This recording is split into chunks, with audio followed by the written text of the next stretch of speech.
भैया लोग नमस्कार। हम हैं राजेश्वर मधुकर। आज फिर हम रउरी पान खातिर लेके आयल बानी एगो नया जानकारी, सेहत से भरल जानकारी। गुड़हल के बारे में जानकारी देब। गुड़हल के बारे में रउरी साहब जानते बानी, गुड़हल हमारी पान के घर दुआर की आगे जरूर लागल रहेला। बड़ा खूबसूरत पौधा है, देखले में बड़ा बढ़िया लगेला। लेकिन ये खाली पौधा नहीं बल्कि ऐसन पौधा है जौने के जड़, तना, पतई, फूल सब हमारी पान के सेहत खातिर बहुत ज़रूरी है। आ एको औषधीय पौधा के तरह से देखे के चाही। हम जानकारी के आगे बढ़ाई ओकरे पहले रउरी पान से एगो निवेदन कि अगर आज ले रउरी पान हमार चैनल ये सब्सक्राइब नहीं खींचा कैले तो अपने भोजपुरिया भाई के कम से कम ये चैनल के सब्सक्राइब ज़रूर करी, बेल आइकन दबाई, लाइक करी आ कमेंट बॉक्स में लिखी कि औरी कौने तरह हम एक कार्यक्रम के बढ़िया बना सकीलें। ये भोजपुरी के कार्यक्रम है अपने भोजपुरी भैया लोगन खातिर। अब भोजपुरी भैया लोगन से हम सहयोग के प्रार्थना करत हनी। तो चली अपन कार्यक्रम हम आगे बढ़ावत बानी। गुड़हल दुनिया के सबसे बढ़िया एंटी एजिंग प्रॉपर्टी वाला पेड़ है। एंटी एजिंग के मतलब कि एकरे इस्तेमाल कैले से उम्र ज़्यादा हावी नहीं हो पावेला। ये वजह से एक कई देश में एंटी एजिंग प्लांट भी कहल जाला।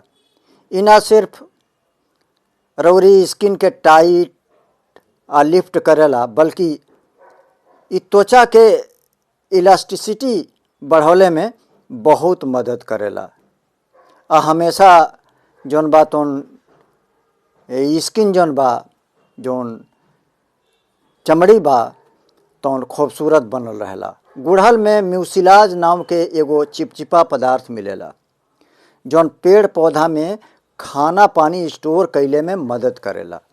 यह म्यूसिलाज एक बहुत बेहतरीन नेचुरल मॉइस्चराइज़र भी है जौन स्किन में नमी बनौले के काम करेला। आ ई मिलेला एक गुड़हल के फूल में आ एकरी पतई में। देखतानी एकर फूल एकर पतई कितना खूबसूरत लागता।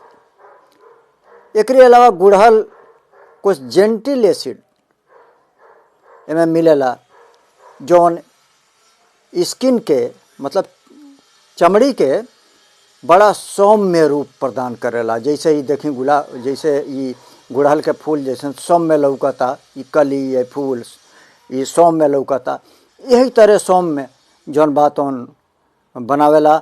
आ जौन शरीर पे या चेहरा पर काला काला धब्बा डार्क स्पॉट बन जाला, वो डार्क स्पॉट के असर के भी ख़त्म कैले के ताकत एमे है।